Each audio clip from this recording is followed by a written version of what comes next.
कृष्णाय वासुदेवाय हरे परमात्मने प्रणतक्लेशनाशाय गोविन्दाय नमो नमः।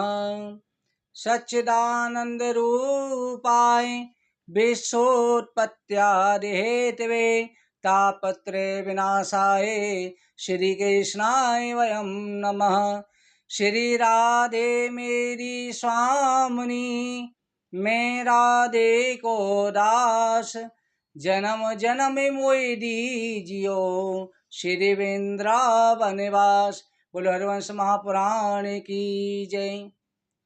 वैशंपायन ऋषि कहते हैं कि हे राजन, भगवान श्री कृष्ण अपनी बाल लीलाओं के द्वारा अपने सभी भक्तों को मोहित करने में लगे हुए हैं। भगवान की लीला अद्भुत है।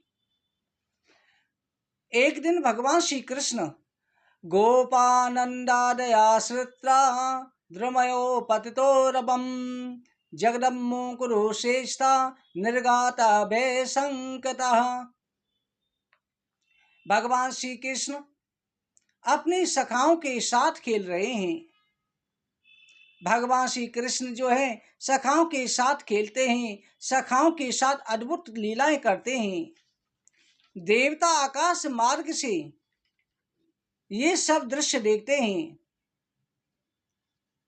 एक दिन जो है भगवान श्री कृष्ण ने विचार किया कि क्यों ना आगे के लिए ब्रज में अनेक प्रकार से भक्तों को एक ऐसे दिव्य लीलाओं के दर्शन कराए जाएं जिससे भक्त कलयुग में उन कथाओं को गाकर के भव सागर से पार हो जाएं। भगवान श्री कृष्ण जो है अद्भुत प्रकार की लीलाएं करते हैं। यशोदा मैया लाला को आवाज देती है, लाला दौड़ कर के आते हैं और मैया के गले लग जाते हैं। बहुत सी गोपियां होती हैं, वो लाला को देख कर के ताली बजा कर के नाचती हैं, खुश होती हैं, प्रसन्न होती हैं और लाला से भी कहती हैं, लाला जरा नाच के दिखा, हम तुझे माखन देंगे। कन्हैया नाच नाच करके दिखाते हैं। कहा जाता है त्रिलोकी को नचाने वाला सबके कहने से नाचने लग जाता है। भगवान जब थक जाते हैं तब उस समय पर कमर पकड़ के खड़े हो जाते हैं।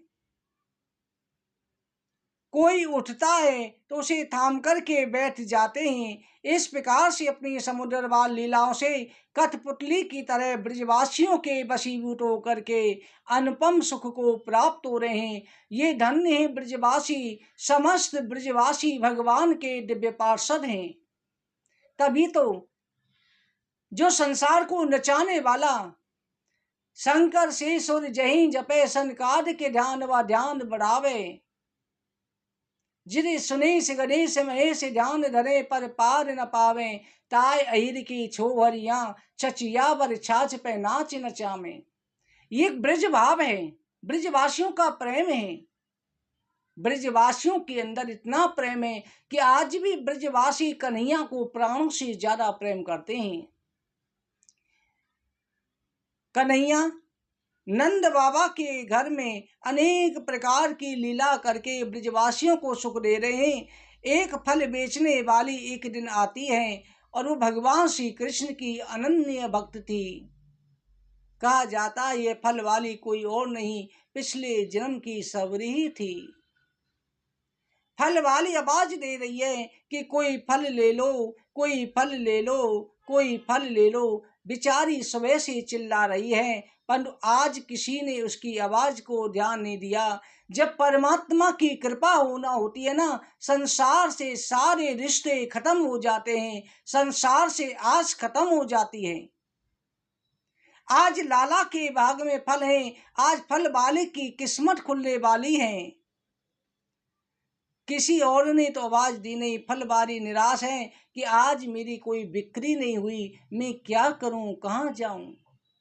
फल वाली बेचारी नंद बाबा के भवन के आगे होके निकली, वही टोकरी रख के बैठ गई कि कोई फल ले लो, कोई फल ले लो। लाला ने आवाज सुनी, लाला दौड़ कर के आए आके कहते हैं, अरे फल वाली मैया मुझे फल दे दे। फल वाली कहती है, लाला बिना मोल के फल नहीं दी जाते। फल वाली कन्हैया को टकटकी लगा करके देख रही है, लाला को टकटकी लगा रही है। कन्हैया कहते हैं, मैया क्या लेकर के आऊं? फल वाली कहती है, कुछ अनाज लेकर के आ, उसके बदले में फल दूंगी। कन्हैया दौड़ करके अंदर गए, जाकर के अपने दोनों हाथों की अंजलियों में अनाज लेकर के आ रहे हैं। छोटी सी अंजलि, अनाज के दाने रास्ते में गिरते जा रहे हैं। 2-4 दाने पड़े थे बच्चे हाथ में, वही लाके फल वाली की टोकरी में डाल दिए कि अब मुझे फल दे दे, ये फल दे दे मुझे, मैंने तुझे अनाज दे दिया है। आज इस फल वाले की भाग्य की तुलना ब्रह्मा देवता भी नहीं कर पा रहे। जो सारे विश्व को फल प्रदान करता है, वो स्वयं आज उसको फल देने जा रही है। लाला को देखते ही फल वाले की विचित्र दशा हो गई, टकटकी लगा करके देख रही। धान का 1-2 दाने बचे हैं, वही टोकरी में डाल दिए थे। आज फल वाली कन्हैया की टोकरी में फलों को टोकरी से लेकर अंजलि में डाले जा रही है, पूरी टोकरी खाली हो गई। फल वाली ने कहा कि आज मैंने बड़ा सौदा किया, बड़े फायदे का किया, 2 दानों के बदले सारे फल दे दिए। आज मुझे इस लाला ने मैया कह के पुकारा, मेरा जीवन धन्य हो गया। उसे शरीर की सुध बुध नहीं, सारे फल दे दिए। परस्पर एक दूसरे को देखे जा रहे हैं। भक्त और भगवान का मिलन हुआ। लीला शक्ति कृपा शक्ति से कहती है, अरे बहन क्या करती हो, मेरे लाला को क्या दिन भर खड़ी करके रखोगी? लीला शक्ति से कहती है, देखो 12 बज गए हैं, पूरे 4 घंटे हो गए हैं, पैर थक गए होंगे। 4 घंटे तक फल वाले और कन्हैया एक दूसरे को टकटकी लगाए देख रहे हैं। आज भक्त भगवान का, तभी तो भगवान कहते हैं ना, भगवान कहते हैं, जो तू आवे एक पग मैं आऊं पग 60, जो तू बन का काठ का मैं लोहे की लाठ। तू एक कदम बढ़ा तो सही, मैं 60 कदम तेरी तरफ बढ़ा दूंगा। अगर तू पत्थर बनता है तो मैं वज्र बन जाऊंगा। दोस्तों के लिए भगवान वज्र हैं, भक्तों के लिए मक्खन से भी कोमल हैं। ऐसे दया के सागर हैं मेरे कन्हैया। तुम कदम बढ़ा के तो देखो। ध्यान रखो भक्तों, जैसे माता पिता आस लगाए रहते हैं कि मेरा पुत्र मुझसे मिलने आएगा, पुत्र की आज अपनी पत्नी के बच्चों के मोह में पड़ के माता पिता को भूल गया है। पर जब मिलने आता है तो माता पिता कितने प्रसन्न होते हैं। आज कन्हैया को बड़ी प्रसन्नता हो रही है। कन्हैया बोले कि अरे क्या तू फल ना देगी, मुझे खड़ा करके देखती रहेगी? फल के सारे फल लेके भगवान चले गए। फले विकीर्णनीम तस्या च्युतधान्याकराद्यम फलेर्पूर्यदा रत्ने फल भंडारे पूर्य।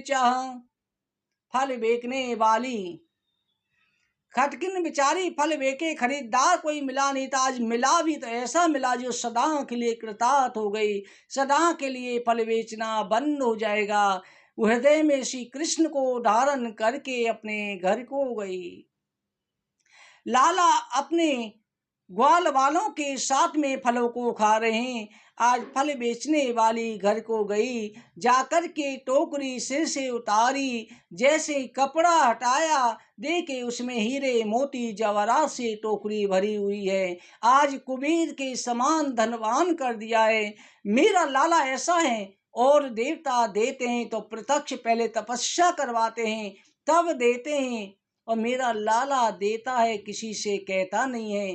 फल वाली को दिए बिन बताए दिए, सुदामा को दिया बिना बताए दिया। इसलिए विश्वास रखो, मेरा कन्हैया देता है बिन बताए देता है।